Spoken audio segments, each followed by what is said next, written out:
Hi everyone, before I show you how to create this pipe joint, I created flanges one by one.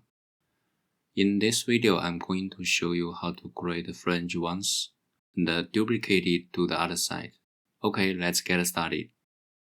First, create a new body and create a new sketch on the XY plane. Then draw two circles and add dimensions. Set the diameter to 50 and another to 52. Close the sketch and go to Pad. Set the length to 5. OK.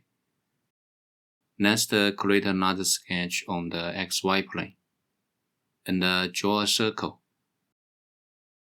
Then go to Dimension. Set the diameter to 4 and the vertical distance to 22.5.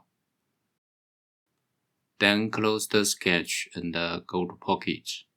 Here reverse the direction, click OK. Then we can pattern it, modify the colors to 4 and click OK.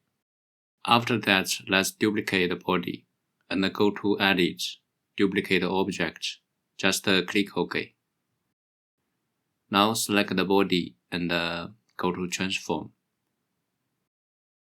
Choose Move to Other Object and select this face. Let's check it. Need to flip it. OK. Next, activate the pipe body. We are going to use the Boolean tool to join all the bodies. Click on the Add Body and select the flanges one by one and check the mode is fuse, then click OK. Now we have the fuse body. That's all. Thanks for watching. I will see you in the next one.